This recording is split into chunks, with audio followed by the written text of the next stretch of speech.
We are live. Welcome, everybody. Thank you guys so much for taking the time out of your day to watch the channel. I am Chris with Monsters Under Our Bed. We cover true crime, mystery to the missing, and today we're going to be going over Sebastian Rogers' case again. Been dissecting the footage, looking at different angles, and today I've discovered a few new clues. Nothing huge, but I'm also going to talk about what they can do with the footage they probably already have, and a bunch of more stuff. So again, thank you guys so much. Appreciate the love and support. If you can, hit that like button. And before we get started, though, we always like to get back by featuring the missing. And today is Dulce, I think that's how you pronounce it, Dulce Perez. Just 16 years old, went missing September 9th, so 2 days ago, Statesville. This is, what is this state? Virginia. She was last seen, she was dropped off near 474 North Center Street, near her high school. While she has been in contact with friends, she has not returned home. So this sounds like a runaway case, which usually has a good ending, let's hope so. But again, if you're in that area, please be on the lookout for Dulce, just 16 years old. Likely a runaway. There's the phone number at the bottom there. Okay, I do have another one I'll feature here in a little bit because I did get a couple of requests. Let me get this going here.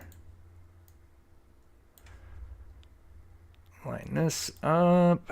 Let me know in the chat how the stream is going. My internet's been wonky the last few days. If it continues, I might have to get a new router. I've reset it a couple times, but it's been kind of weird. So just let me know if there's any, if buffering issues. That's what I'm worried about. Hopefully everything's good. Looks like chat's running smooth. Okay. Awesome. So again, I know most of you guys seen this. For those that have returned before, we always kind of go over the lights because that's what we've been focusing on, the origin and what we've been doing with them. And we've made great progress with what we've had, but for anyone that doesn't understand, so keep in mind, for those that have seen the show, and I've talked about this multiple times, I do like to go over the scenario because we are going to be focusing on the lights. And for anybody that may have not have seen these or understand where they're coming from, I do like to kind of give the the timeline of how everything's working. But this screenshot is actually from a creator who did an overlay. And keep in mind, this guy, and I'm not insinuating anything, but this creator had actually spoken to Chris Proudfoot, which was kind of interesting. And anyway, he goes on to, in this video, try to claim that the lights are coming from a garbage truck all the way up here, and that these floodlights are actually coming from this home. And that was a long time ago, that was like 5 months ago. And I'd seen that and I was like, oh, okay, I mean, that looks good, and I know this creator to be, I'm not a huge fan of him, but I know this creator to try to stick with facts and stuff. But, when I was looking at it, I'm like, man, this just doesn't line up. Especially when we have the other footage with the vehicle, that really was kind of like, wait a minute, this isn't lining up where it should be.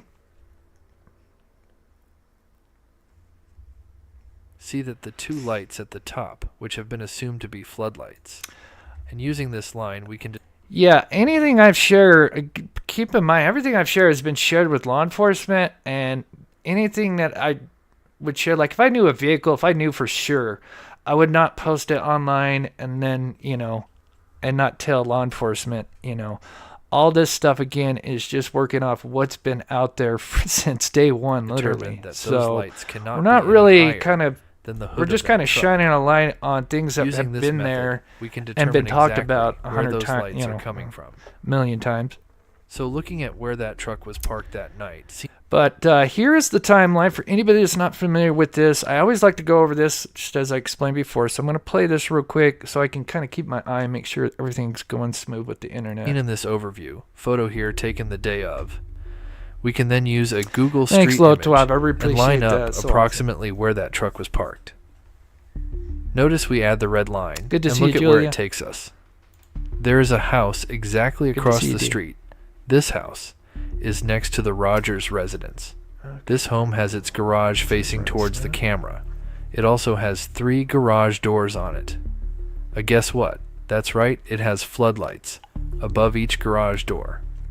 So here, I am taking a street Google view of the direction of the camera, and then adding the security footage overlaid into the Google image. And notice how the floodlights do line up with the image. Right? Yeah. That was a garbage truck driving in on the lawn and through the yards. Right. I would be mad too. The other thing that they tried to insinuate is that the lights were like maybe coming from the workers. And keep in mind, this would make no sense. Like, why are they traveling in between the 2 yards?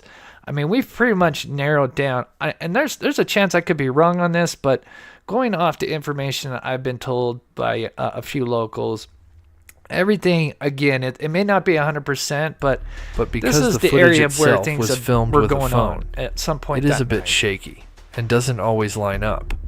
But this does give you an example of where everything is taking place. The lights labeled as subject 1 and 2 are moving across the 2 yards. So the big question is, are they flashlights or something else? And where are they coming from exactly? And where are they And again, going I have discovered a few new things, so we'll talk about that. But, according to the locals, they believe that this car, sometime around 3 a.m., had driven up Kellen. And the big question is, why did they drive all the way up? We don't know how far they went. Did they go all the way to the top of the T or turn around halfway? We're not sure. But it's believed they drive most of the way up Kellen and then turn around at some point. Now, could that just be a lookout? Also, we're not going to really focus today on the jammers, but there were other cameras on that street that did have issues with their camera after Rogers disappeared. Again, is it coincidence? We don't know. In true crime, I was told not to believe in coincidences. This is the order, and things allegedly happened on the early morning of the 26th. At around 3 a.m., a suspicious vehicle was spotted by camera and potential witnesses, which they believe looked like a sedan. Yeah, it really didn't. It traveled up Kellen and turned around.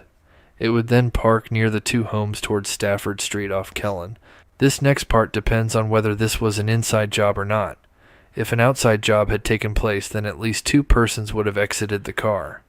If it was an inside job, then perhaps 1 person got out while the driver stayed in the car. Just people. Yeah, for sure. Yeah, you'd probably want to scout just in case somebody happens to be walking their dog. Maybe that's why they drove all the way down there, just in case if somebody's walking their dog towards the street or down the street or whatever. Because it seems like this happened within, I'm only guessing here, maybe 15-minute window approximately. Again, that's just complete theory. We don't know. That's just kind of going off what the few locals have heard and seen.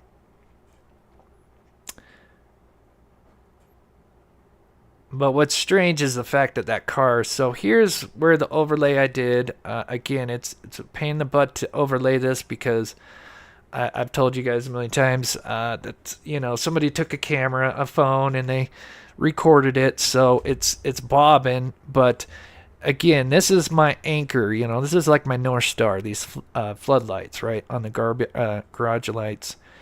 And so as long as we kind of keep them in the spot that they should be, then everything else should be not maybe exactly where they're at, but somewhere in that vicinity. And when we kind of overlay it, again, it's not the proper overlay because we're not using the actual screenshot from a day shot from the camera, which would be amazing.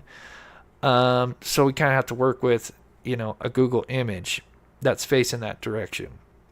But the lights do behave in a way that does make sense with what is there in this environment. That's the thing to really think about is, you have subject 2 who disappears, and it disappears right where there is it's approximately a 5-foot ditch, We'll see an overhead view, but it's very interesting that, we kind of see the light. appear between the Rogers home and the garage light home.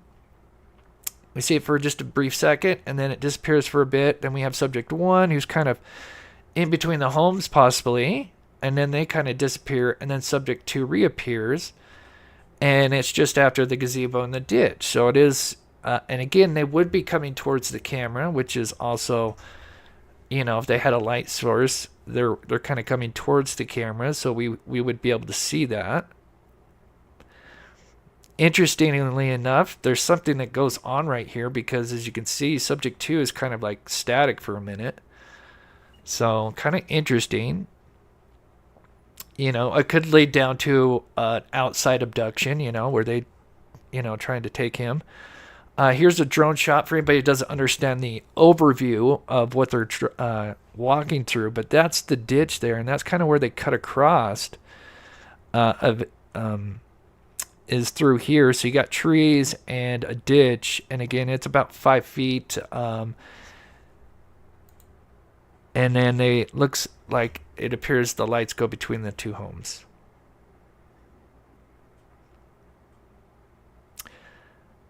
So there is something new that I discovered. It's not huge, but it's interesting. I'm going to show you guys here in just a minute. Let me make sure my chat speed is going good.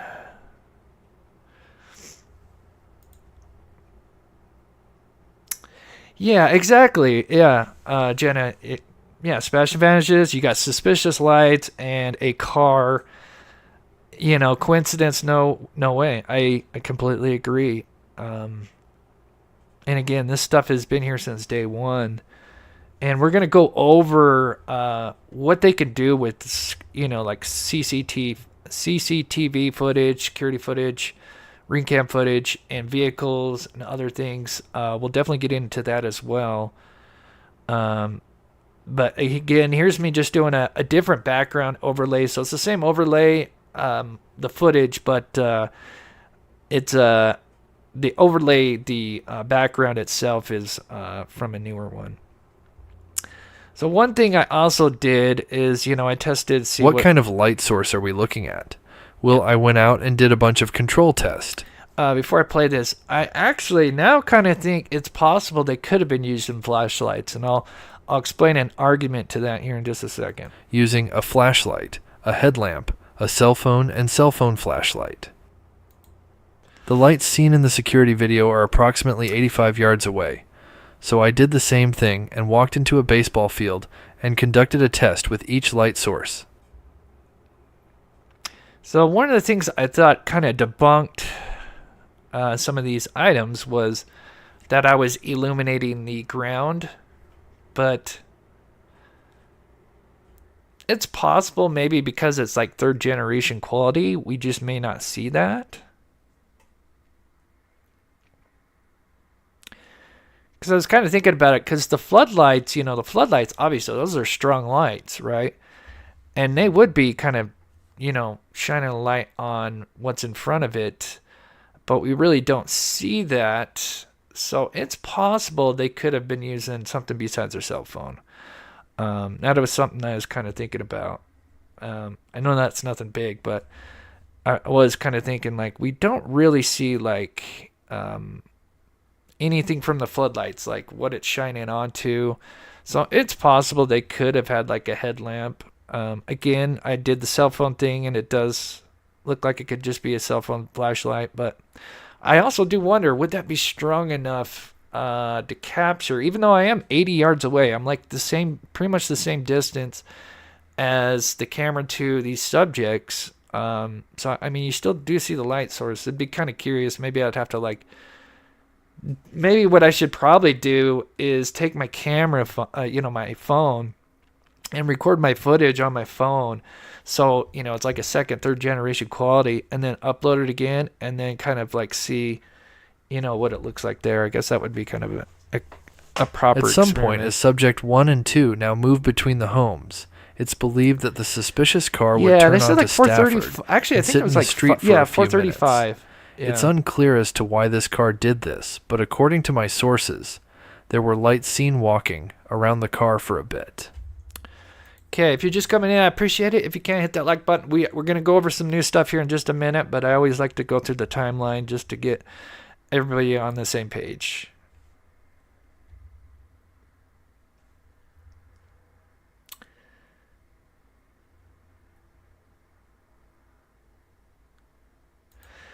Isn't the original recording infrared? This camera could do infrared if I recall. I'm trying to think of the brand name. I have it written down somewhere. This camera does have, I think, infrared. Now, are we seeing infrared going right now? I'm not 100%. It doesn't look like it, but I could be wrong. So we see a car kick on, and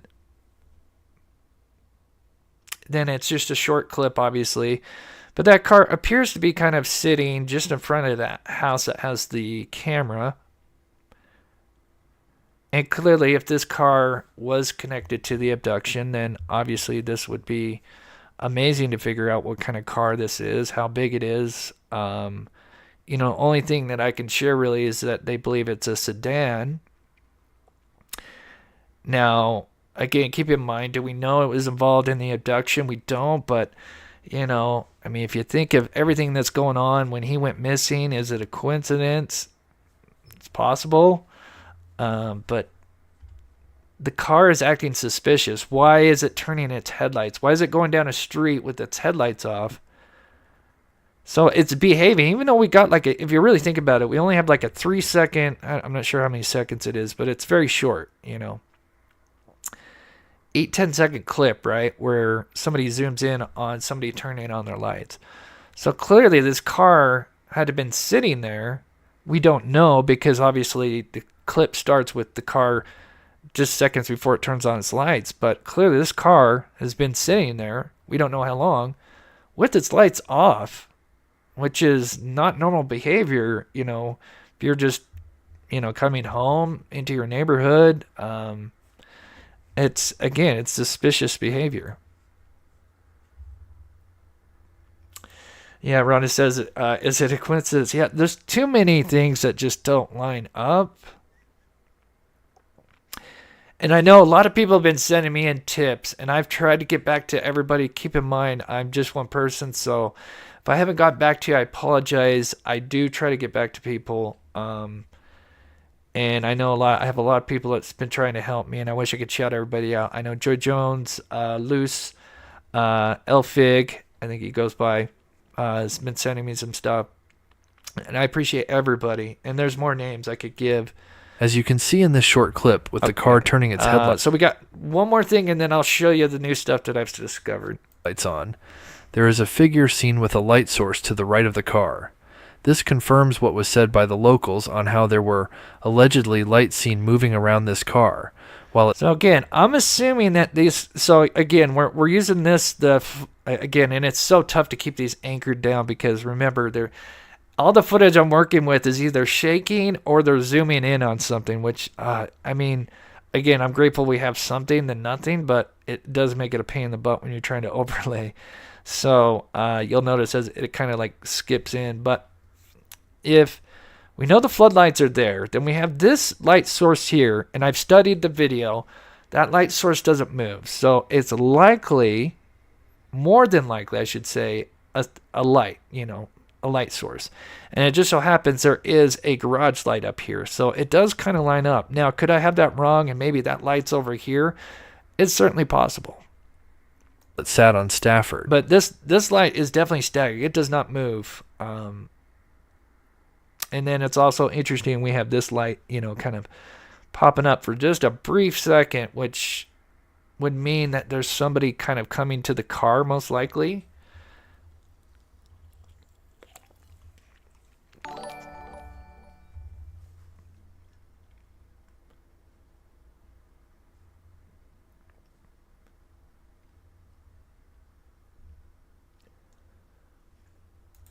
Mama Bear, I think this is how it's pronounced. This was done during the quietest night, early morning hours of the week, Sunday night. Yeah, Monday. Yeah, because it's going to be Monday morning. It's believed that after the car sat on Stafford for a bit, think this It was finally planned. backs up onto Kellen and leaves the neighborhood.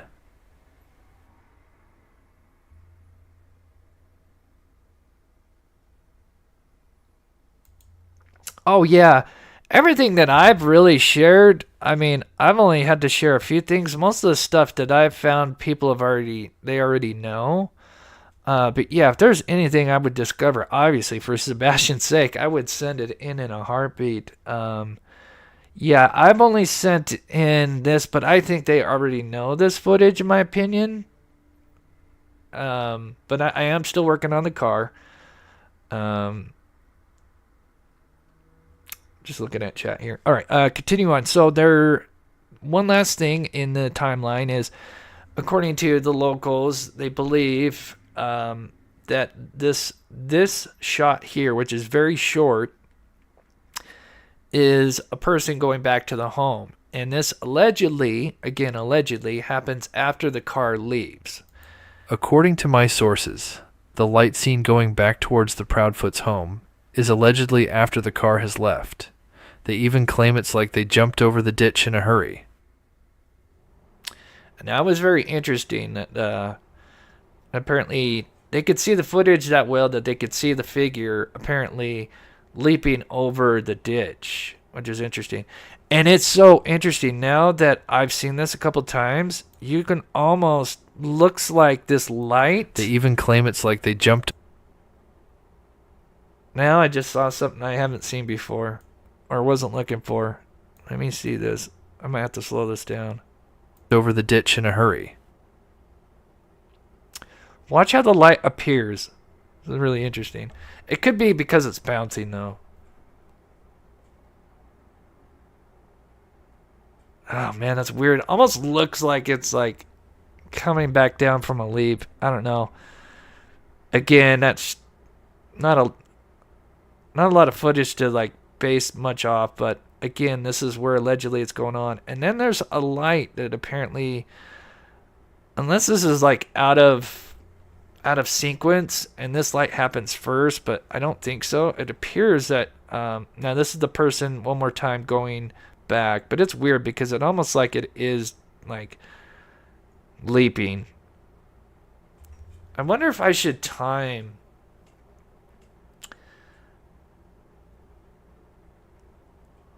I'm just thinking of an idea. Wonder if I should time the lights that are coming from the home to between the homes and the light coming, from to the home. Because if the person was running, that would happen faster. And that footage is much shorter. So it's like little breadcrumbs of clues. They all line up, which is really creepy. And this clip is, shorter than the 1 minute 30 clip where the subject 2 is coming from the home to possibly between the homes. So that's kind of interesting. I didn't even think about kind of timing it. Yeah, exactly. Yeah, frames per second. Yeah. But again, here's just an overview. And then see, it lines up. So, like, again, if we were the camera, it's interesting that the light disappears in the areas that it would have obstacles and then reappears when you would think you would see the light. So, very interesting. Harley says, Chris, okay, this is where I've spotted something new, and then I've got some more stuff. Chris, can you not get the original copy of the footage from any people that you're in contact with? No, I'm not in contact with that actual homeowner, and I'm sure they probably, I would not want to bother them, yeah. But it would be nice to have the original, of course, but yeah, I don't think that'll happen, unfortunately, until something's resolved, and then we FOIA request it and get it. But it would be interesting to know if there's other footage that's floating out there that maybe hasn't been shared. But again, if the people that have the footage and they don't want that out there, then we'd want to be respectful. But again, this footage is been out there since day one, so it's not like we're harming anything by examining it. But this is where I noticed two things. So what I did is I beefed up the white in this footage, right? Again, we're working with really crappy generation footage, and I need to move this over. There we go. But there's two light sources that I see. There's this one that's back here. Now, this could be like maybe from a home or something, or it could be just like background noise, but it's weird. It comes up as a dot here a couple times, but keep in mind, you can see how it's kind of just, this is just pixels trying to form something that's may not even be there. But there is something that I did see by doing this, and it comes up real fast. So I'll slow it down here in a second, but it's coming up here in just a second. Keep in mind, subject 2 would be in the ditch right now, and there was a light, and that is definitely a light, because it's definitely round, and it pops up so fast that I was like, I've never seen it, because it's just there and it's gone. But if you guys can see that, that would be kind of where see, I tried to overlay it, but when you overlay it, it just doesn't appear right. But again, it would be kind of somewhere about here. So it's kind of interesting that light, and when that happens, that is actually when subject 2 is about in the ditch area, and subject 1's going to be kind of going behind the home. But yeah, there is definitely something there, in my opinion. Now, it's possible, because I've beefed up the white, that there's the background noise forms an orb, but with how clear it is, and I'll pause it here.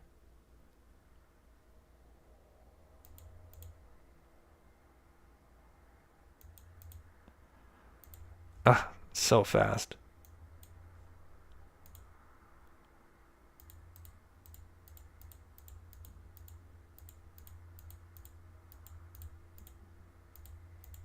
Oh, it's so fast, but you guys see it, and you can almost see where it, but yeah, I think, because even after, it's still like kind of there for a second. So that's interesting. That would be kind of around the Proudfoot, maybe by the front of the garage lights. It's tough to tell, what would be the distance from that to that, with it being zoomed in and everything. But it does seem like a light. Again, I know that's nothing like huge, but it is interesting, because it's like, is there somebody kind of like watching from the home, like, or the backyard, kind of making sure they get across, right?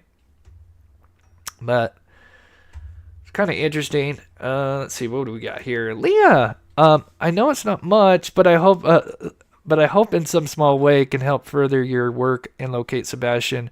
From a mama of 3 autistic boys, my prayers go up for a safe return. Thank you so much, Leah. That's amazing. I really appreciate that. Please show Leah some love in the chat. That's awesome. Mama of 3 autistic boys.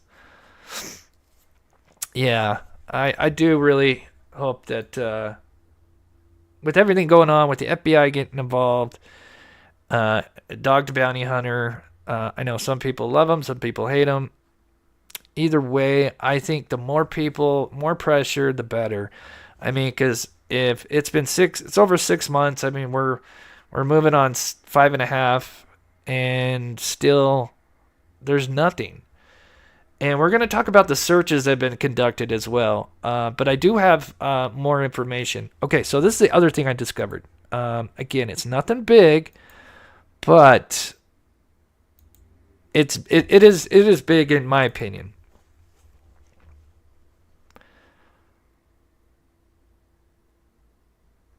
So give me 1 second here. Yeah, I went back a little too much. There we go. Okay, so this is the quick footage where the car turns on, right? So, of course, I've been trying to overlay cars, and then, I try to not stay on one thing for too long, because then it's like, I don't know, I'm not seeing what I need to see, and so I need to kind of go back to the other footage, or, kind of reset, basically hit the reset button. And that's what I did. And this is when I caught this. Again, maybe some people have seen this before. I missed this, but I think this is kind of big in my opinion. Let me know if you guys see it in the chat. Not where, okay, so the car is like around here, right? And it's turning on its lights, but there's something that's reacting when that light turns on.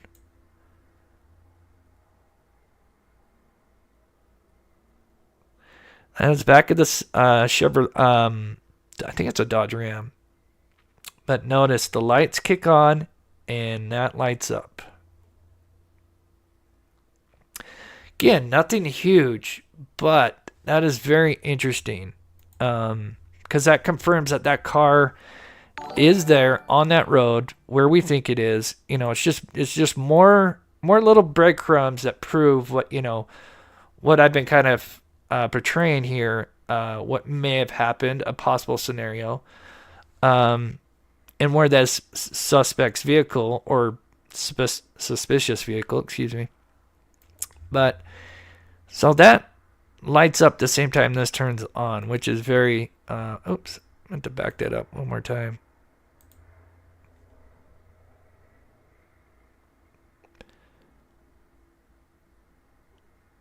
So again, that's very fascinating to see that, because that tells me that car is clearly close enough to illuminate the back of that truck.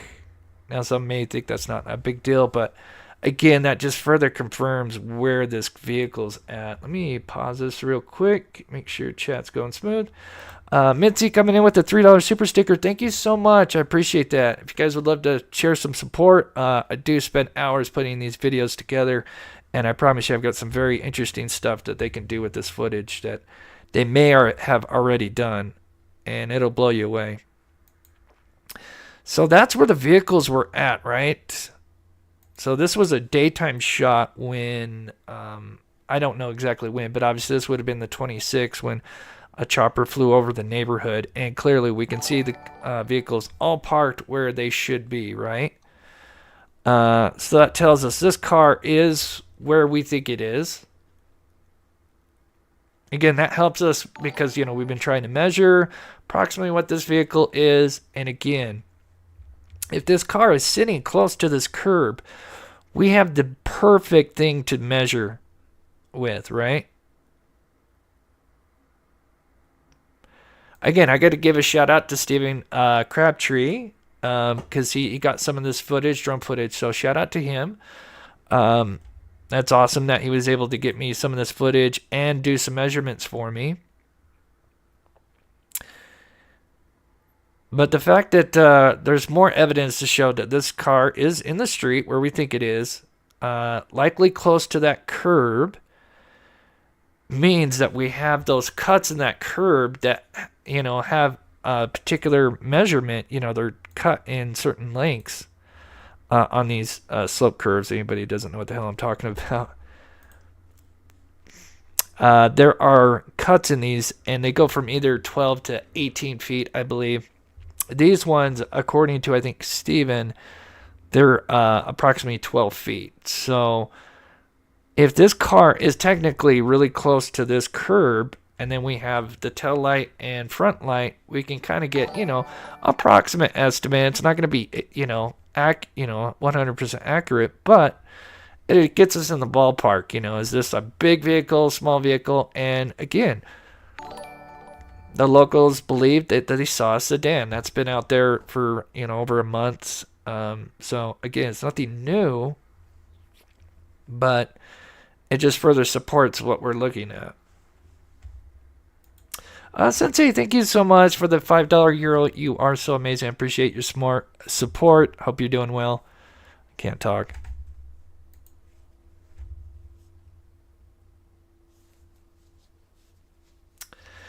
Now, keep in mind, just because I shout out, you know, if I'm going to use somebody's footage, you know, I'm going to shout them out because that's the proper thing to do. Now, just because maybe Crabtree speaks with Proudfoot, does that mean now I share his views? Absolutely not. We're two adults. We can, you know, we share different views. I mean, I'm really not one side or the other. I've told you guys that from day one. I'm Team Sebastian. I just want to get to the truth wherever it lands. Seth, Chris, outside, whatever. I don't care. That doesn't bother me. I just want to help in whatever way I can.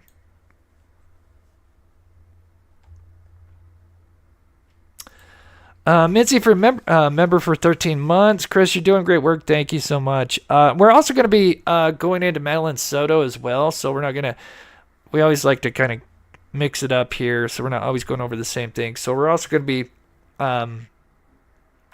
covering that case as well, because there's been a ton of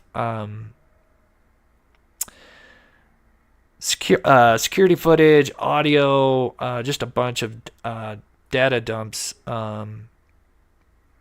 And it's been kind of wild to hear, because if you're familiar with Madeline Soto's case, obviously the mother, Jen Soto, it appears that she had made a deal. Obviously, I want to get too sidetracked. But anyway, I've been kind of watching that, and I'm going to probably do a video and maybe a live on that here soon.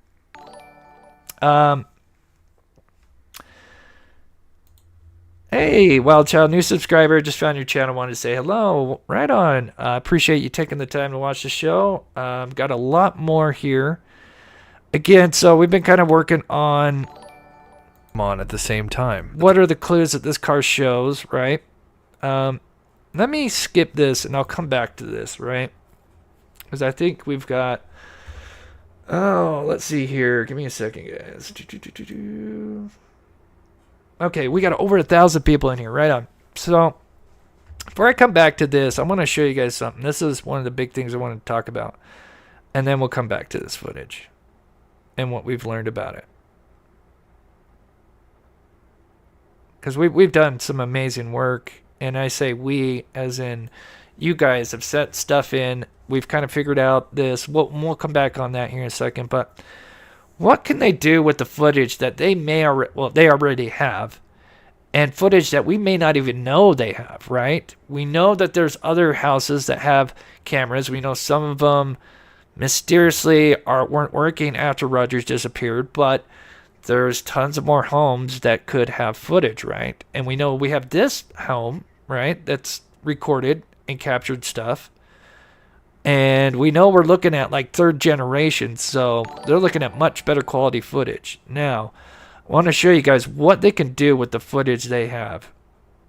For anybody that's not tech savvy or up to date on, this, what they can do with the enhancement tools. And this is not even AI. This is pretty wild. So this is a channel. I really like them. They do like VFX, visual effects, and they do debunking, and they do a bunch of stuff. It's amazing. It's called Corridor, and then I think this channel is Corridor Crew. Anyway, here's a clip from them. These guys are amazing. These guys are super tech savvy. I wish I could be a part of their crew. Seems like a dream job. Hold it, I'm Check this actually out. legit interested now. You can see in this example from a tutorial video, there's a blurry license plate and we can't really see the number. But it's not just a pixel we're zooming in on. There are plenty of pixels here and there's data. And this is an example where there might be a pattern. And if you know the motion blur direction and you have samples along each position of the car there in that motion blur, there might be a way to bring it back together. Whoa! And if you know the motion blur direction, Watch this. and you have samples along each position That of the car isn't there CSI. in that motion blur, there might be a way to bring it back together. That is... Oh, dang it. I wanted to pause it on the right spot. Of course. Motion blur direction, and you have samples along each This is position real. of the This car there isn't in like that video motion blur. or a movie There or might be a way anything. to bring it back together. That is no CSI, clip. That is the actual program doing its work. And what it's doing is it's taking the information that is there, almost basically like the metadata that is in there that's encoded in the footage itself. So the license plate, even though when we look at it here to the left, and I apologize if you're on the phone, I'll try to blow it up a little bit. As you can see, obviously the car, so this is coming from like a highway that has a camera, right? And because it's going so fast that you get what's called motion blur. And so you get where the car looks like it's kind of doubling out and expanding, I'm sure a lot of people have heard motion blur, but that's basically what it is. But the information is there, right? And so they use algorithms that basically scramble it, right? It like scrambles it till it starts forming what it believes it should look like. And it understands it's a license plate reader, right? So it knows it needs to be forming letters and numbers, right? So the algorithm is taught to produce numbers and letters, and then through what the image has, and then in the metadata itself, it uses all that, and that's what you get. And that's what they've had. They've had that for probably what we're looking at was like done like 4 years ago. How you doing? That's a great name. Thank you for your hard work. I wonder if KP's dogs have tracking chips. I don't know. Does anybody in the chat know? It's a good question. It's got a good way of thinking outside the box, right?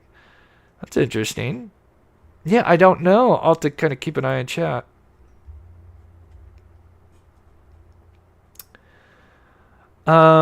But does Crab Tea feel the same way as you? I'm not sure what you mean, Ren. Again, like I said, whatever he did for me, I'm going to appreciate. Now, again, if he shares certain views, that doesn't mean do I share them? Because I think a lot of people try to group you. If I mention somebody, then that means, oh, we share the same views. No, but we can have an adult conversation, right? And so anyway. Jennifer, amazing mod. Thank you so much. Great channel all around. 28 months. That's so amazing. Just Ginge, member for 3 months. Really appreciate how you keep it respectful. I appreciate that. Or just Ginge. I'm sorry. There we go. Let's see. Okay, let's keep going here. So here's another one that'll even... If you thought that was wild, here's one that blew my mind. N440JJD. I mean, before I could just barely make out that there's an N, and now I can very clearly see the next 2 characters after that. 44. It's like fancy sharpening. It's sharpening with a directional blur. It's like undoing, like if I take a pixel and I write a piece of code to smear it, I can just do the opposite. I can unsmear something with a directional blur. It's like undoing, like if I take a pixel and I write a piece of code to smear it, I can just do the opposite. I can unsmear something. So that's basically metadata. So if they have the original footage right, they have the metadata, and that stuff's in there, right? Thing. All right, so here's another example that's pretty crazy. You think this one's possible? What? No way! No way! This That's not one's possible. The angle is way too steep. Oh, they're gonna do a corner pin undistort. Wow. That is no CSI. It was literally just a mush of... They were taking a license plate at almost like, like a 90 degree. That'd be a 90 degree. Yeah, that'd be 90 degrees. Like an angle where you would not think was possible. That is real. And again, it's because that stuff is there in the data, and again, this is obviously a program that's built for license plates. So again, it's really looking for numbers and letters, right? But still, it's general stuff that they have. And look at that. I mean, that thing is like, you can't see nothing in that. And they're able to take that. Pixels that he enhanced and then undistorted, and now I can clearly read 489900. Like, and this is not AI here. This is just solid math. It was literally just a mush of pixels that he enhanced and then undistorted, and now I can clearly... Is that wild? Again, and that's not AI, because AI can't do that. That's just taking the data that's there in there. Not to keep repeating it, but it's just amazing. Now, of course, we're working with footage that's in the dark, but again, they can do that stuff with the dark if it's lit up and maybe it has like a light on the, some people have the lights where their license plate is. So they definitely have this. Harley says, Chris, why don't you send your video to these guys? Oh, no kidding. Yeah. Really, it's not even that. Now, of course, yes, I'm sure they could do some amazing things. there are programs. Again, I don't know what they cost. I know one of them's like $80 a month, but we're gonna look at one here in just a second. Really read 489900. Like, and this is not AI here. This is just solid math. This is like doing basic like harmonics and like pattern recognition. This is literally sourcing it from the original data. Like, that data was technically there. It was just scrambled. Yeah, so you can apply this principle to like anything. I mean, you've seen Potion Seller, right? There's some really cool problem solving happening with the software, but at the end of the day, you are just de-blurring and de-warping the image. But CSI pushes this past the point So of anyway, they de-blurring were and- kind of going over old CSI clips to the show and how they were kind of way out there doing a little way too much. But here's a program itself that I could get today, and this is 9 years ago. Keep in mind, I think it was 8 or 9 years ago. Now again, yeah, it's pretty good footage. Want But to enhance, in this case, it's you going can't to be really the not license see plate the on the back license of the plate, vehicle. right? You really can't. You can make some things out, but you really can't have a full picture. But here's a program, and this again, this is 9 years ago, 8 or 9. And then the first thing we want to do is we want to enable our region of interest tool, which we can do over here in our mouse tools or by clicking on the region of interest filter. And then select that tool so we can resize this box. Bring it over to the area that we want to enhance, resize it accordingly. And so now what we're doing is we're only going to be enhancing this area within our region of interest box, since we don't care about enhancing other things in the video like the ground. We may be interested in enhancing other parts of the vehicle later, but for now we're just going to focus on the license plates. So I'm going to skip this forward just a little bit. Rehash, a little bit and shorter. then we're going and with using our detail mode adjustments.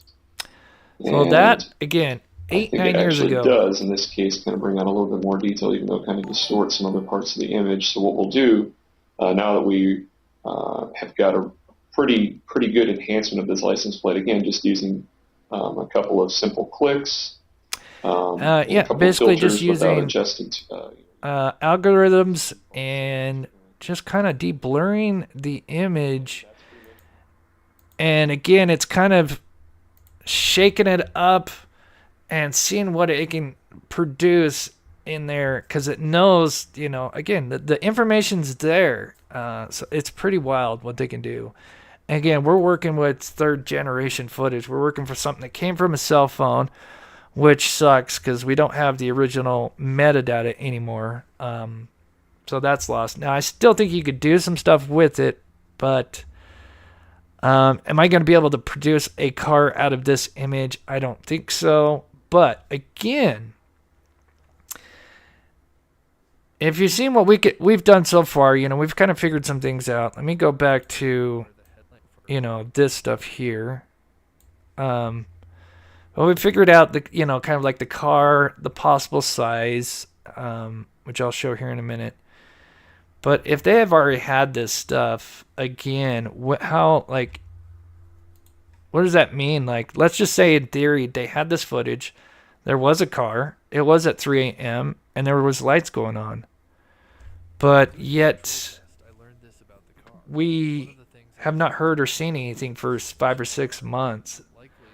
So, it's really strange. Let's see.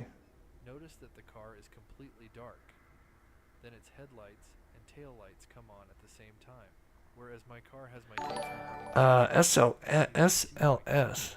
I found a forum where Nissan and What is SLS? Try to answer with the video to see figures appeared. are known not to have daytime running lights. Is that a program? What's SLS? Let me see. Let me see if I can find the question. Somebody do some measurements on the curb. I believe the suspicious car Chris will know what SLS is. the cuts on the curbs are 12 feet apart. By using this measurement, we can estimate that the vehicle from headlight I don't now. Of course, I'm on the spot. 14 to 15 feet in length. Let me know in chat. What is SLS? They saw a sedan during Why is that not coming to me? Here are some main I'm trying to look for that question. I'm sorry. I don't see it. Have you ever wondered what exactly you are looking at towards the area where the headlights are located? I, along with many others, believe that what was being illuminated in front of the headlights was part of the road. Well, if you guessed like the rest of us, you would be wrong. Thanks to a special viewer who watches the show named Joy, she did a control test with her Nissan Altima, and while watching her video, Because that's the when license something plate was not appeared able to me be that I seen, they never have thought nothing about to... before. Yeah, now... Yeah, we don't know if they couldn't see the license plate again. It just kind of depends on... Remember, we don't Okay, turn know... 'em all on. We have this footage, but we don't know if there's Now other back footage or up. not. It's during this moment here where the mystery of what we were looking at in the Again, security working footage together, this I think this finally was came huge. together. It was not the headlights illuminating the ground, but actually the fog, or morning dew as they call it in the South. Or Notice exhaust. we don't see anything light up in the back or the front like in this video. And also, notice this part where it's like a shadow. Notice when he backs up the car. So again, yeah, I played that, but I just wanted to kind of jump over to the programs and what they have. Structured light sensor like Xbox. Structured light sensor. I'm going to be honest. I have not... Is that... Oh, I know. Oh, yeah. That's where they make the stick figures. Okay. Oh,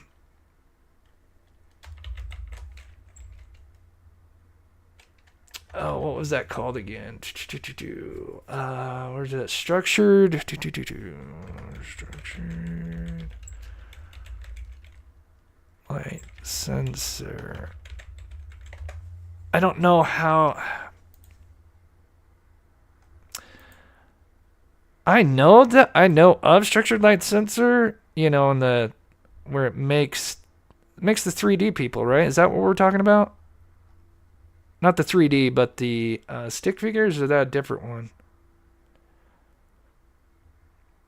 I don't know. I may have to research this offline. Let's see. So I'm saying 3D scanner.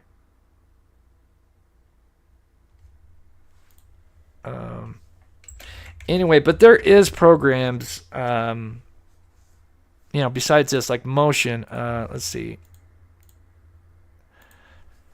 I mean, you could go CCT footage, enhance. And there's forensic video restoration right here. You can get this. Oh, God, what is this? Is this one where you got to send it to them? Oh, I think this might be one you got to send to them. That's a bummer.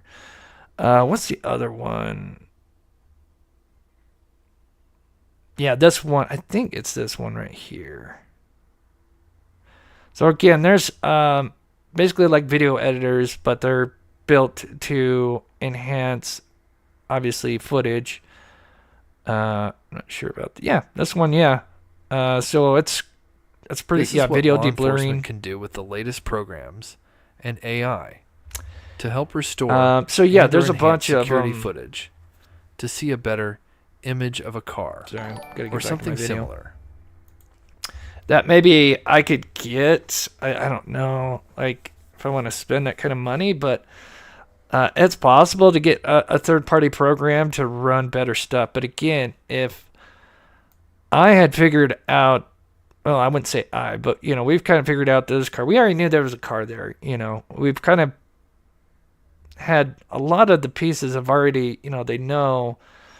Again, I still think there's some stuff we can do, with the lights and kind of figuring out the size and everything. But there's also a possibility the car may not have had a license plate. I don't know. Just kind of thinking what could stall them. But again, just think that it's likely they have this footage and know, but like why, if it is, like, why haven't they done anything?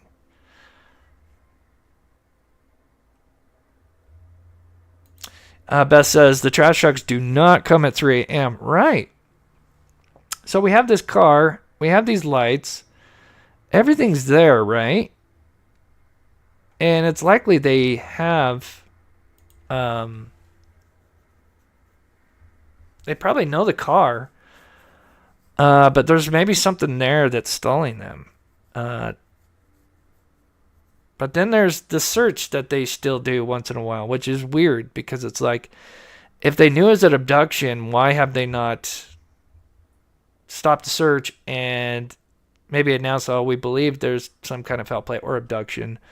But then you have the FBI that basically kind of hinted at that. So it's such a mess. This case is so weird. Marion, thank you so much for becoming a member and supporting the channel. I appreciate that. Thank you so much. So I want to show you guys also some other things real quick. And I know a lot of people have been sending me in cars and stuff, and I have been looking at them. I was really focused on this C because I really thought there could be, something that's here clearly kind of making some kind of outline. Is it the bumper? Is it possibly the blinker? I just don't know. I think the blinker might be too big now that I've kind of examined this more. Even though I thought that was a great idea when I first saw that, and it's, what'd be amazing is to get like an Excel sheet and just start going through vehicles and be like, okay, these models and generations wouldn't fit, right? If it's a sedan, obviously you'd probably want to focus on sedans, right? And then just kind of go through certain models and generations and start just kind of slowly, crossing vehicles off to where you've kind of like narrowed it down to a certain group of cars, right? Yeah, that's right. Yeah, it makes the stick figures. That's yeah, I don't know how you could do that with third party or third generation footage. I've never used it, so I really don't know. My old Ford Focus looks like the back of that car. Yeah, there are some Ford Focuses. I really, again, they believe it's a sedan. I think, again, going off with, now we know that the light shines off the back of that truck, which means we know that car is very close to this truck. We can see it illuminate when this turns on. Again, it may not be a huge clue, but again, that tells us that car is very close to this vehicle, again, which means it's likely in the street where we believe it is. Got these lights going on back and forth. Barris, Is it in the emergency again, is it just a big coincidence there's somebody that's suspiciously driving at night like that? And then lights going on just around that same time? I think that's too... Barris, I am in the emergency operations. Sorry, I got sidetracked. I was reading something. So this, I wanted to show you guys, just to show you guys how big of a search they've done in the first, month or two.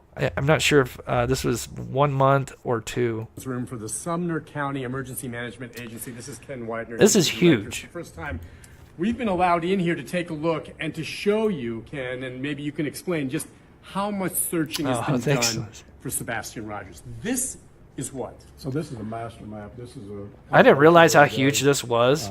So we've got day one. So you probably can't make out anything, right? And we can put layers on here, but this is everything that has been searched to this point that we have tracked. That is Hundreds nuts. of individuals involved with the search. And I kind of studied this. So if you're wondering, the home is right here. And I'll do an overlay, but the road, so that the neighborhood is kind of like right here. The road, I forget the highway that's right there. I want to say Old Hickory, but I'm thinking Madeline Soto. Anyway, that highway right there is right there. So this thing is checking everywhere. just gnarly. You see the different things on here where you've checked big ponds. For someone who's done on-the-ground search, knocking door to door, drone search, covering the whole area. This is miles over and a period miles. of time. Mm-hmm. And were you able to find any and signs nothing of We've Sebastian? had close to 1,500 searchers. We've got 1,350 documented. Yeah, we've been. Some people, I'm sure we don't have documented. There are some Ford Focuses that definitely look. Yeah, especially the taillights. I know what you're talking about. Thousands Yeah, of miles of search. it's possible. The first 2 days we logged 2,000 search miles. We haven't had time to extrapolate all of this to get Yeah. total, so it's probably going to be 10, 12,000 miles searched. Bottom line, though, even as we sit here now, the search continues. Yeah, maybe we'll go back to that and see what you guys think. I know I kind of run through these shows. We're not stopping. We're working on leads. We're working on information from TBI and the sheriff's office, and we got teams on standby ready to go right now. And Man, this is nuts. Yeah.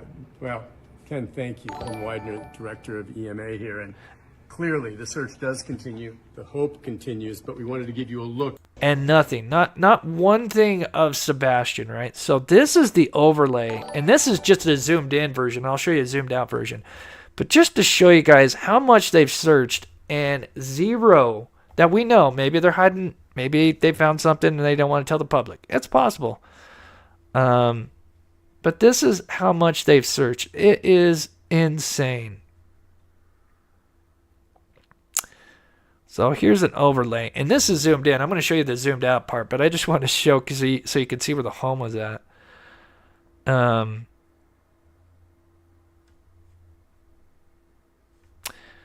What is that? Long Hollow Pike. Okay, Long Hollow Pike.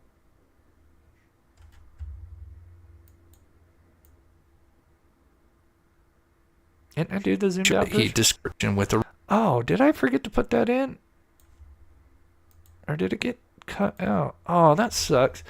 Maybe that got cut out. Anyway, so I showed the zoomed out version, and I mean that is just. Sorry, let me just bring the whole area. Pause it where it's. But yeah, so this just to get you where you what you're looking at. Where is the road? There's the home. God, it's a mess. I can't even see the road now.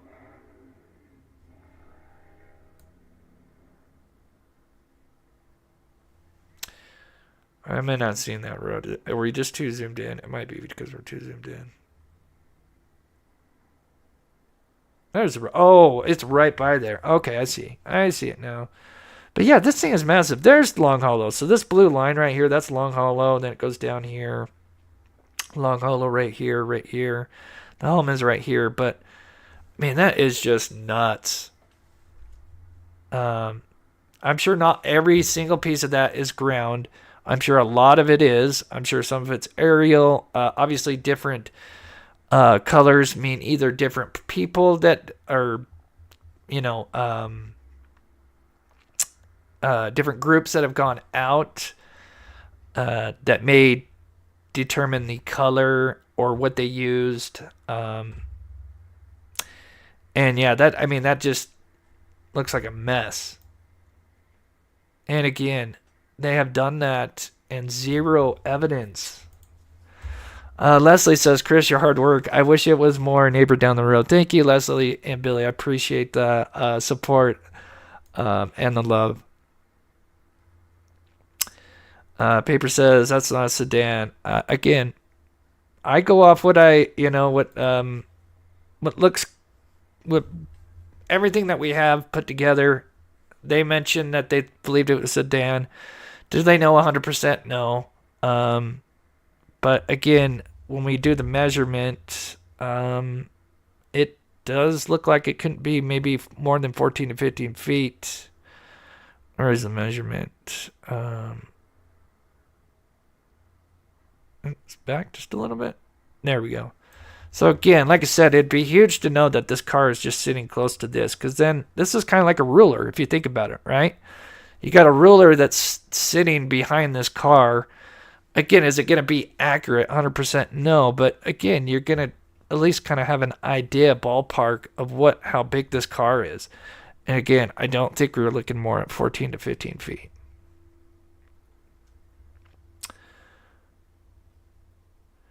I know, yeah, it's a great question. Why would a kidnapper run back to the house? Yeah, if that's the proper order of the videos released. I've always kind of questioned, we don't know 100%, but, there is locals that had mentioned they believe that is the order of events that happened, right? So, let's see here.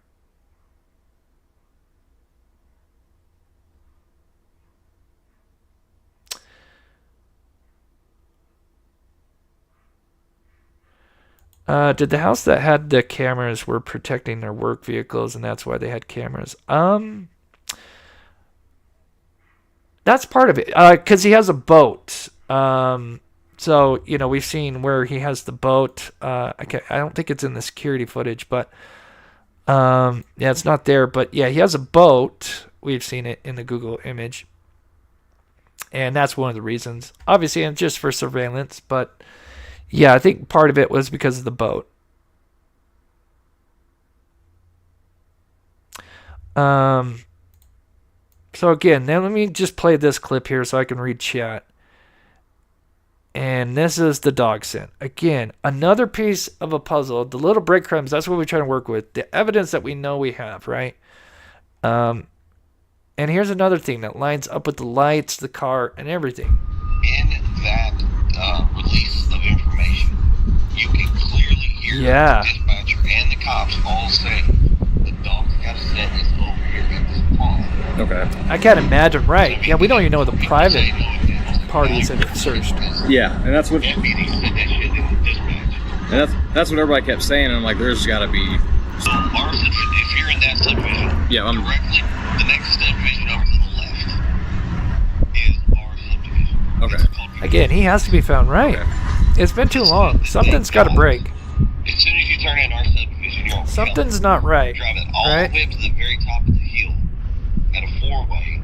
You'll see that I don't know, but in the new road that will link all this together. Okay. Yeah.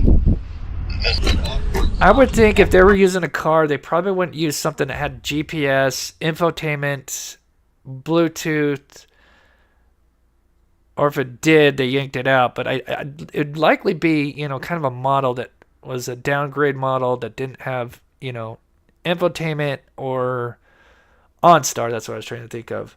Because that's how they busted Alex Murdoch. Well, I mean, they had other evidence, video evidence, very little, but oh, I lost where I was going. Let me finish this. But this is where the dogs got a hit, and again, it's so odd that it goes right where the lights are at. And do you know how much they actually drained? They drained the whole thing. It's okay. So initially, when they okay. Yeah. So they actually. Because I think it was going to give you. So to work backwards from the pond, go for it, just a little bit. Site, you'll see we're down towards Stafford, toward our house. From our house, if you're looking at my house, I'm going to tell you where the dog scent went.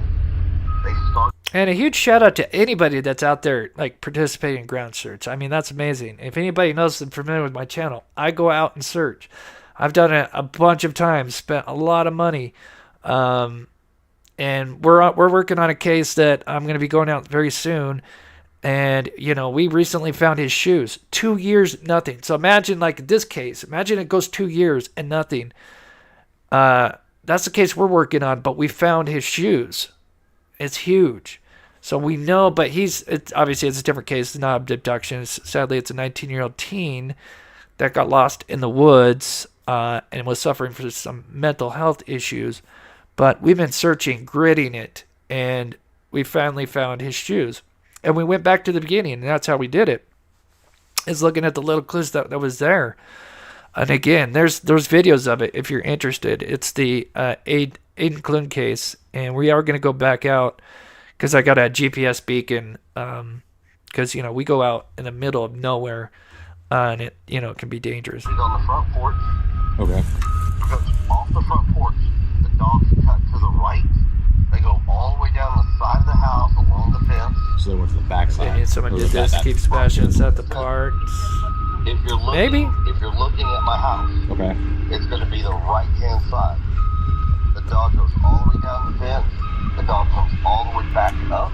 He's on Rogue. Is actually shorter. And then it cuts diagonally. Yeah, there are some small SUVs. It's going to be the right-hand side. The dog goes all the way down the fence. The dog comes all the way back up into the yard. And then it cuts diagonally to the house next door to us through their backyard. And that is the direction. Oh, believe me, Alice. No, you're exactly right. Yes, there's something a few feet in front of you, have someone take a picture. Yeah, the further you go back. Oh, yeah, I totally agree. It could be 12 feet, right? Yeah, I totally agree with everything you say there. As someone who's done a lot of filming, a lot of editing, and how cameras work and views and how you can make things look big and vice versa, yeah, I completely understand. Again, that's why I say, yeah, even though we have a ruler, it's not going to be exact, but again, we know where approximately that car is at. And if that car is like the missing link, like maybe there's something that they knew that car was there, there's not enough info in that car, on that car, whatever, and we still need to figure it out. But here's what the dogs did. I know I played this before, but just so I can get to chat. Then the dog comes all the way back up into the yard, and then it cuts diagonally my house. Okay. It's going to be the right-hand side. The dog goes all the way down the fence. The dog comes all the way back up into the yard, and then it cuts diagonally to the house next door to us. And that is just so wild because, again, that is exactly what the lights do. They go diagonally across, more or less diagonally. And again, you have from Chris Proudfoot. Again, does that mean he's a killer or whatever? He's the abductor? No, we don't know. But again, there's just another piece of the puzzle that lines up with this scenario that we're kind of laying out. What makes you think it's a sedan? Again, I have a few people, locals out there that have, and they've shared this, it's been told before, but they believe it's a sedan. Do they know the exact car? Obviously not, or it would be turned in. But again, it was dark. But the big question is what does law enforcement have? What have they had since day one? And if they knew it was abduction, why haven't they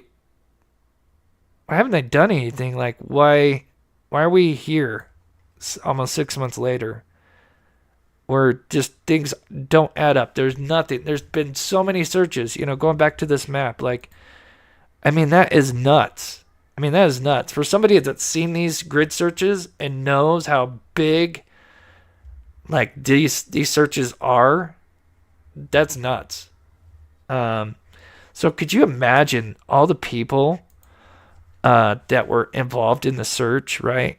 And then a month goes by, or say a week, whatever, Sebastian Rogers is found alive somewhere, it was the abduction, thing. Could you imagine how just the feeling of spending all that time searching to find out it wasn't an abduction, the money spent? Again, I don't know, but man, that would be bad. That would be terrible.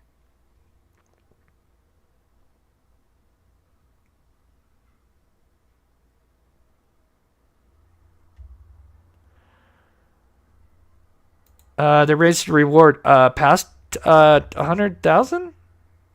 Let's see. Go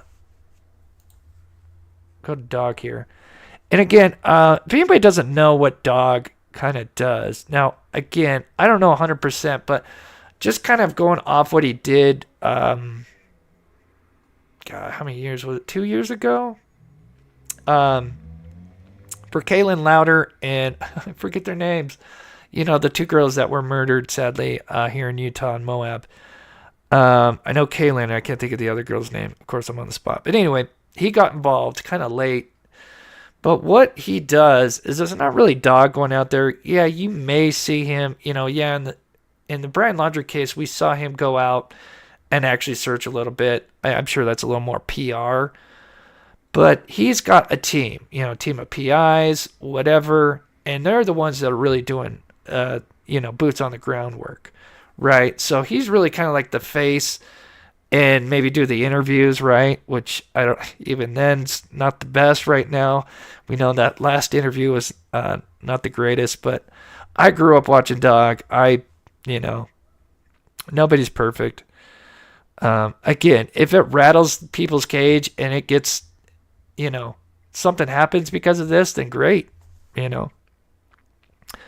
Oh, I know. Did they raise it, or are we just talking about... I think he had, or someone has it here. 100K. Has it gone up?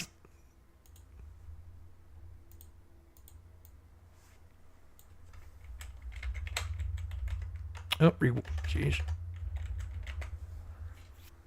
So it says 50,000 there, but yeah. Yeah, it was fun watching Doc. I grew up on, so yeah, obviously I have a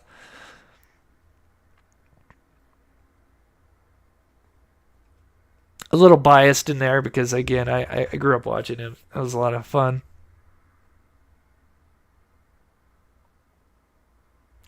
Yeah, I agree. The more they get that reward up, maybe somebody talks, especially if it's like an outside abduction.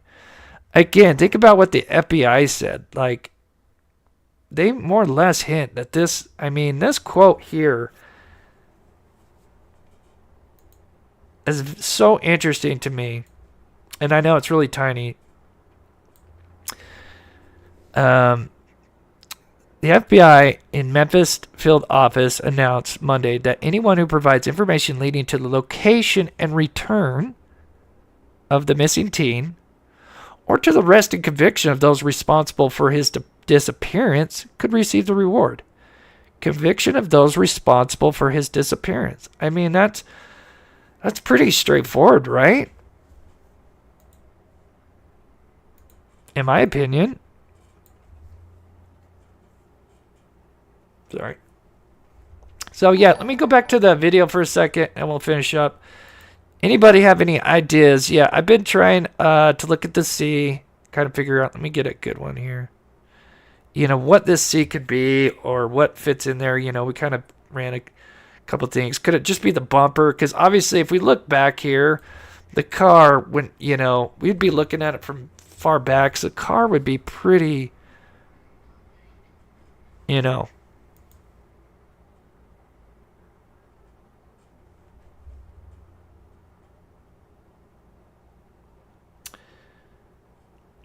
oh, yeah. I think... Oh, yeah. There's definitely rewards. Yeah. Oh, yeah.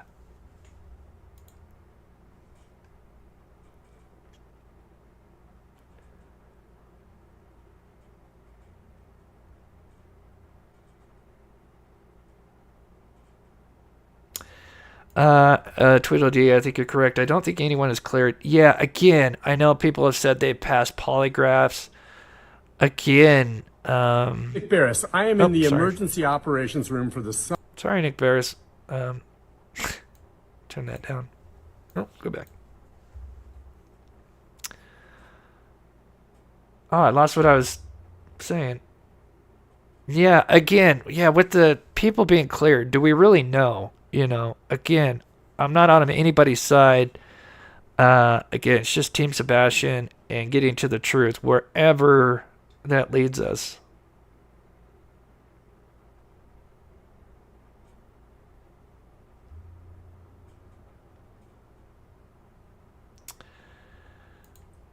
That's what I say. Yep.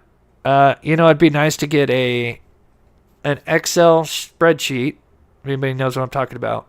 And then you just start breaking down cars. What would kind of line up? What we know would definitely just not line up, and then you just kind of cross the generations and models.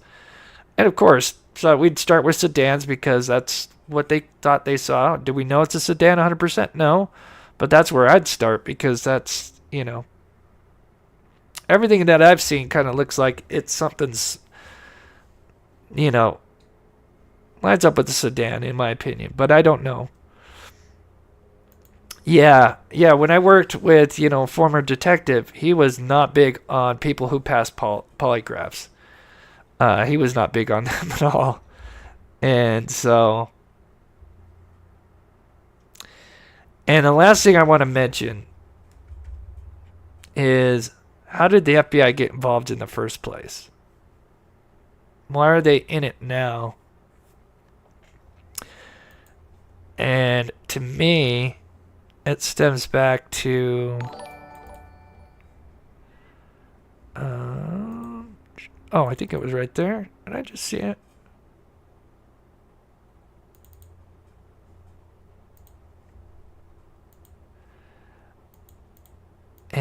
I think it stems back from him. He put this 3-part video out for Sebastian Rogers, and his 3rd part came out, I forget when, but actually we could look that up. Let's just look this up. See the timing of it.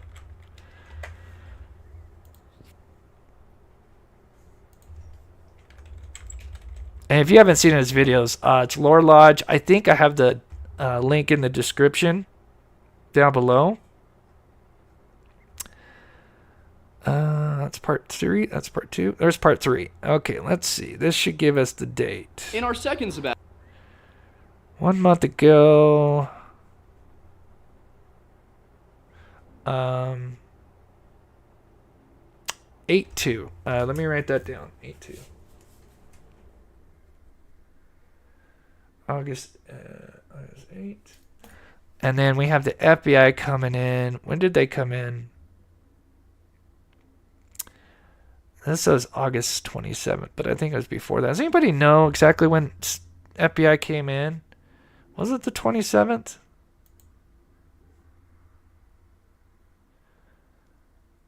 I don't see the date on that. That says 27th. Nope, that one says 26. So I know it was like late August, though. So he puts out this video, right? Beginning of August. He's done 3 parts. And this is his last part. Let me find it.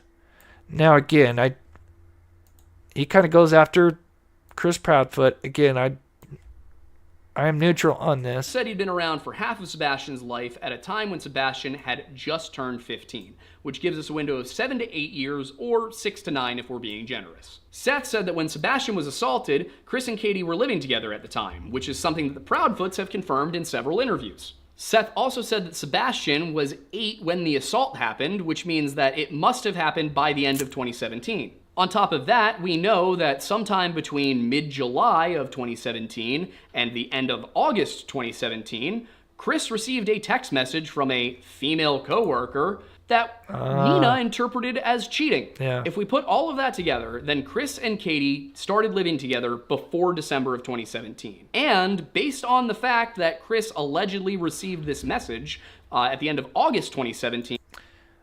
Let me skip this forward because I don't want to play too much of his video here. Now finally mostly confident in my hypothesis. So without anything further, here's my hypothesis. Okay. Call me crazy, but consider the following scenario. All right, so if you don't know this guy, I respect him. And this is his kind of theory. He kind of puts out a reason as to why this may have happened, and I think it's interesting. Proudfoot married Nina Gomez for the benefits and had no intention of living with her. I don't know about that. During their marriage, possibly even prior to it, he began dating Katie Proudfoot. Chris was upset when Nina got pregnant because that meant a commitment beyond a legal contract.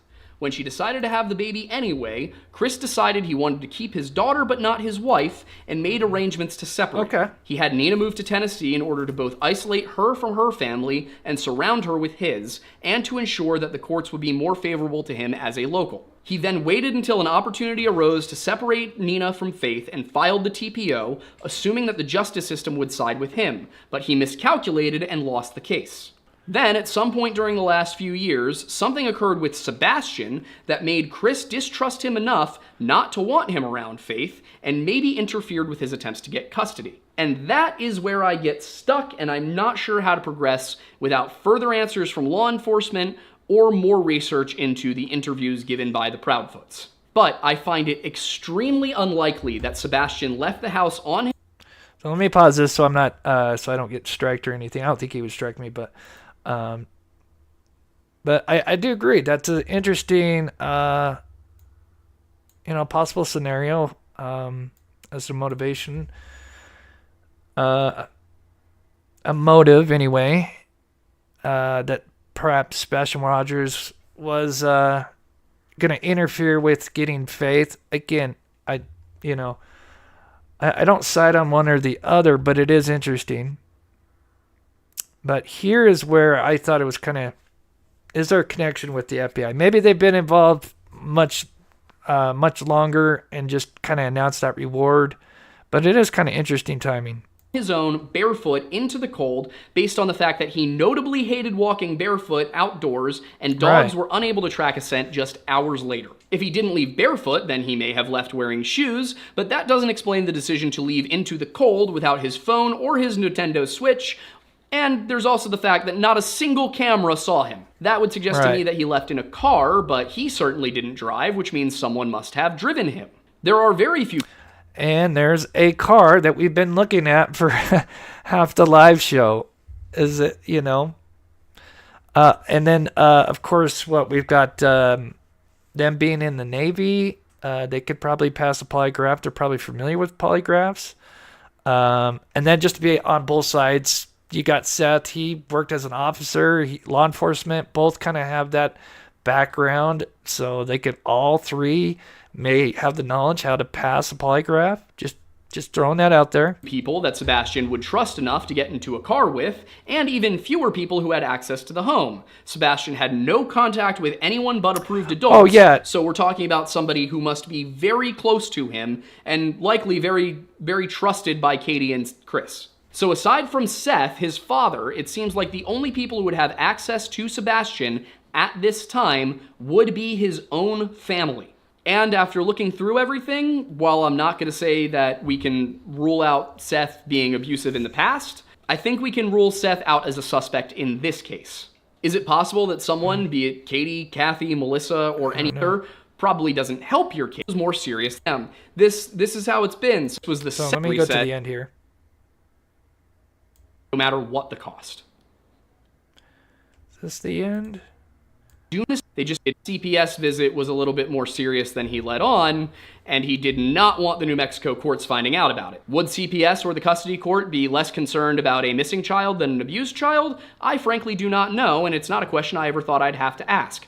But also, how would that work once the case is over? I mean, does he miraculously appear back in Hendersonville and, tragically, due to the trauma and his being autistic, he goes nonverbal and... So anyway, I was trying to find the part. Of course, I'll skip past it, but he talks about at the end that he turns... So I'm assuming he must have done FOIA requests, and he's got a team of researchers, so it's not just him.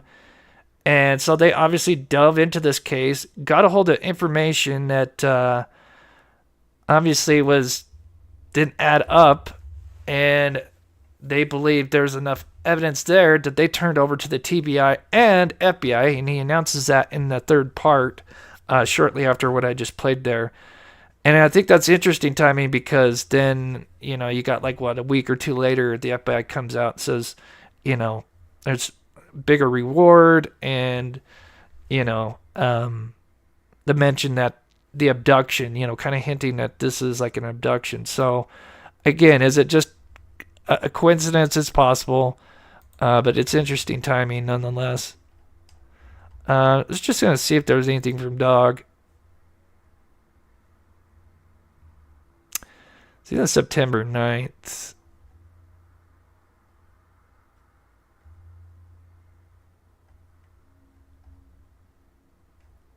I don't know.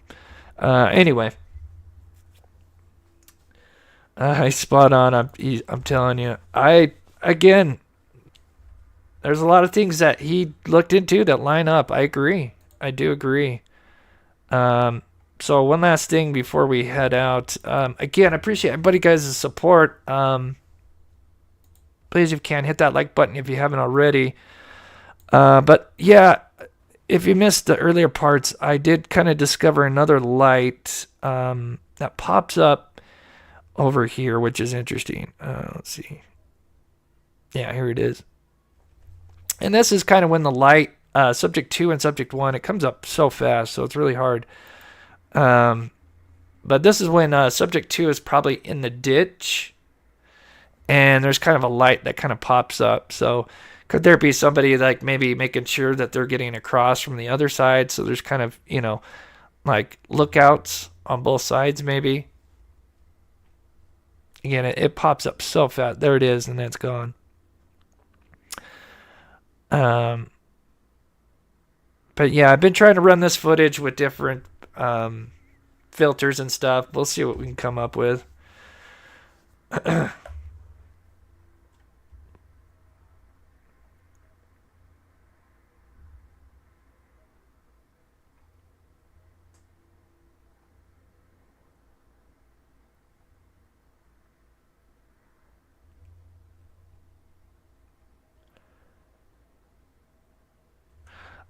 No polygraph in the military unless they did a crimer and had to see CID. I'm not sure what that stands for. 23-year Army retired here. I appreciate your service. Peace and happiness. Yeah, I'd be curious to know, like, would they learn any of that kind of information? Would they know how to beat it? You know. Again, the person I used to work with, former detective, he was not big on polygraphs. Anybody that was mentioned that passed a polygraph, to him, he was like, that doesn't mean anything. So that's just one perspective of somebody, how they feel about polygraphs.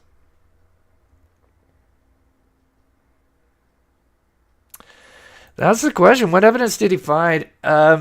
If you watch his series, it seems like he feels like Chris Proudfoot wasn't at work.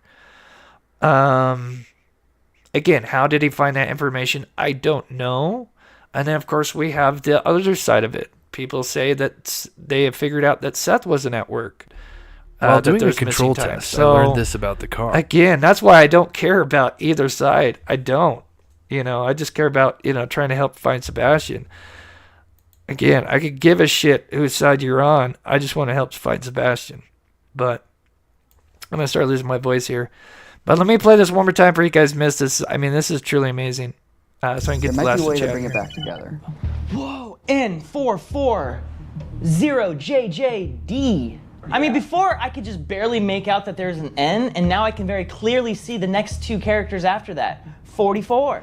It's like thanks, sharpening. It's appreciate sharpening that, with Gina. a directional blur. It's like undoing, like, if I take a pixel and I write a piece of code Yeah, to we smear did it, those. I can don't just think do the opposite. I can they're unsmear close. something with a directional blur. It's like undoing, like, if I take a pixel and I write a piece of code to smear it, I can just do the opposite. I promise you, it's not going to be a vehicle that they're driving around. I know I say this in every live. I guarantee it's not a vehicle. It's not the QX70. That would just make no sense. Why are they going to drive that around after being seen, I guarantee it'd be a car that's an older model that wouldn't have infotainment, OnStar. Cell phones probably. That's why I'm kind of mixed on the lights, because I almost kind of go back to, are these lights really cell phone lights, or are they actually like small flashlights? Because obviously you won't want to be running around with your cell phone on, because then you get what's called geofencing, and they see that there's a bunch of phones running around at 3 a.m. all together, then getting into a car that has GPS, and they track them. Obviously they thought about this if this is a scenario of an abduction. So I do kind of lean back. Maybe there are kind of headlamps and we just don't get any extra lights or lens flare from them because we're just looking at a third generation video. Because the one argument to that is I don't see anything coming off the floodlights. So, sorry. So I thought that was kind of interesting. I never kind of looked at it that way. Because again, if they're running around with the cell phone lights, especially that means that would be on, right? You would have to have your cell phone on. Now, yeah, you could be running with burner phones. Certainly, definitely possible. Coalition combat identification. Yeah, I've never. Okay, CCID. I think I've heard of that acronym.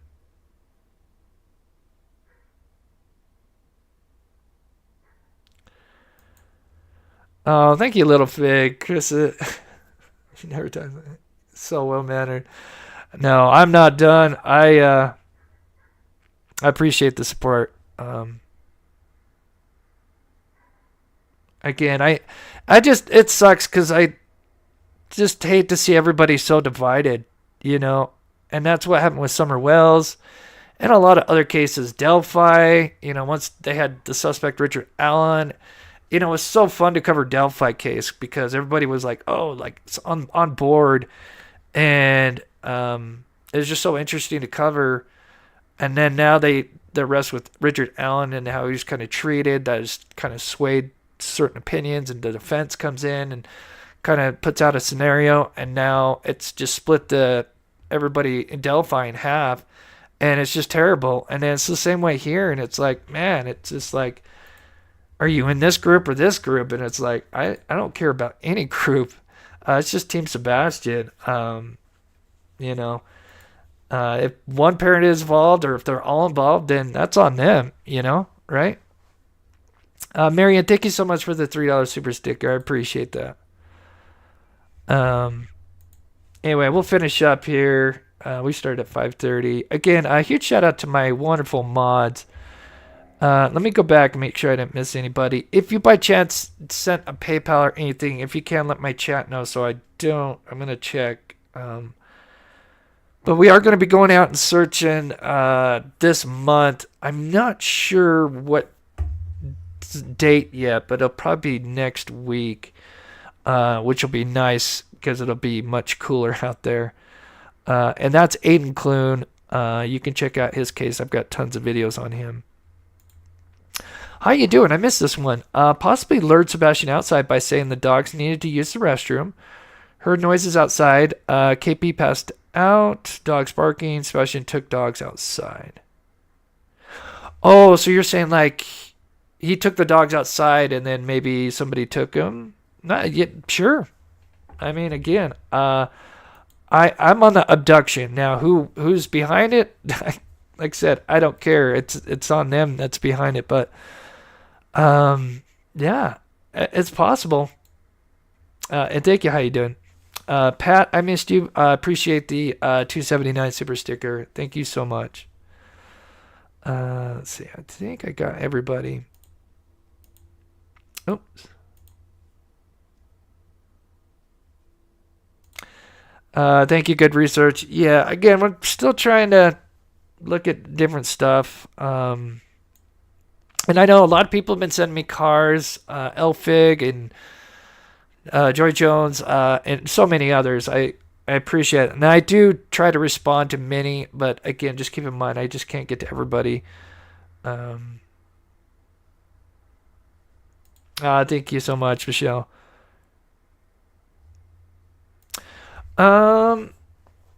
That's possible. Yeah, it's possible to have it in airplane mode. I don't know if they can get around that or not. It's a good question. So it's certainly possible.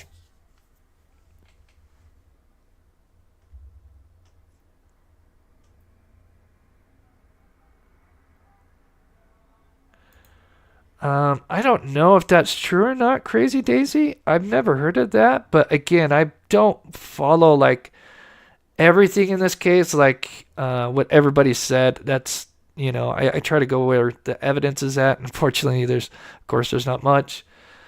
Yeah, I mean, it's possible. I do wonder if they can get around that or not with geofencing, but yeah, that or a burner phone, sure. Blossoms says, if you do the math, timing of the lights, there was no time for this to have been a stranger abduction. Yeah, possible. But I do agree, the timing of the lights and the car. Like, again, we know that this car is doing something that's not normal, right? Before we see the footage, the footage that we don't see, it clearly turns on Stafford without its lights and sits there for how long we don't know, but it's clearly there with its lights off. That's not normal behavior.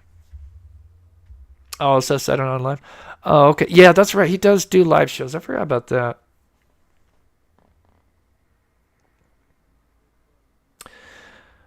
But let's see. Oh, that guy is Lore Lodge. That's Aidan from Lore Lodge. Description in the channel, link to his YouTube channel. Yeah, I love Aidan. You know, he's kind of like a Mr. Ballin or I can't think of her name. Annalisa, that kind of those kind of channels.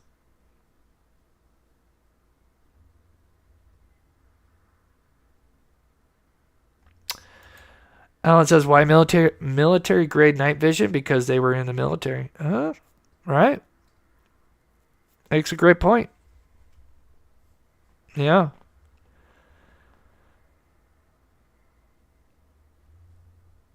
Yeah, I mean, they're supposedly, allegedly jumping ditches in the middle of the night.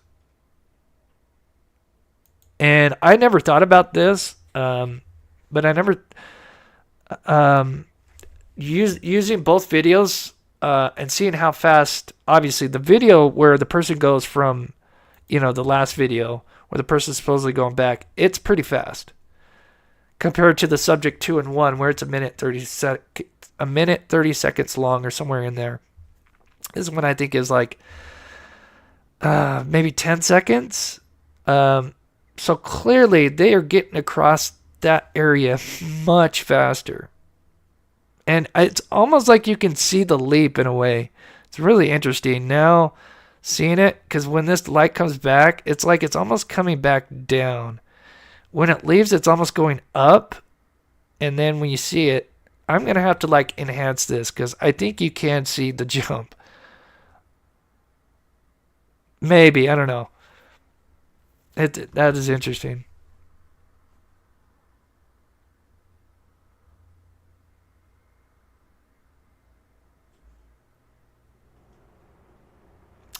I used to do call-in short legs, but man, it's a lot of work, and I have a certain channel, right? I know call-ins are a lot, you know, because I'd love to get more of people's insight, right? But I spend so much time on like putting these videos together, right? You know, because there's channels that just, you know, they talk, whatever, and that's fine. If you guys are entertained, that's what YouTube is for, right? But I like to have like a presentation, put stuff together, and then present it. And yeah, the phone call thing I did for a bit, but yeah, that's not my cup of tea.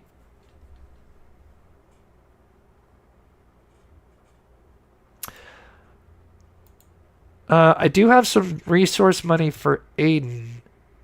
Aidan Clune or Aidan from Lore Lodge, I'm not sure, but anyway, I think we're gonna let's see. Where is it?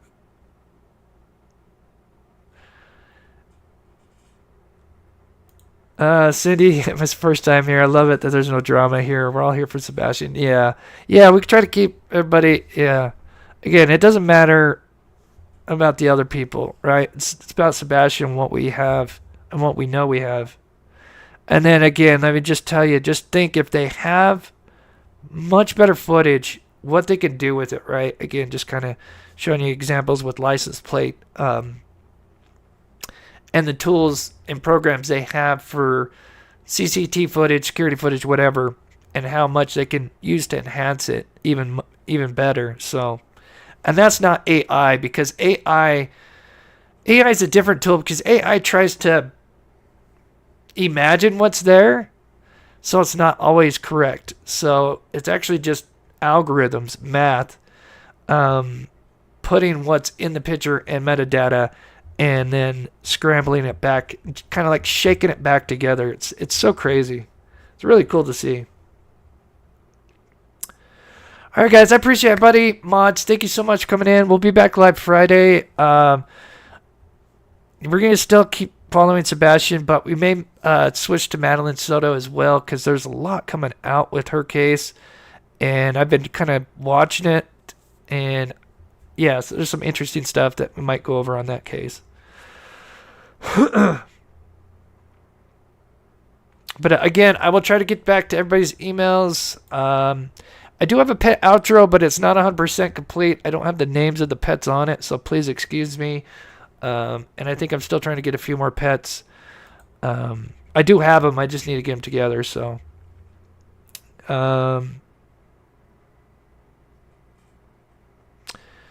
anyway, thank you guys so much for the love and support. And here is the new outro. I still got to get the names on the pets, but I love you guys. We'll see you guys Friday. And I'll have some videos, of course, tomorrow.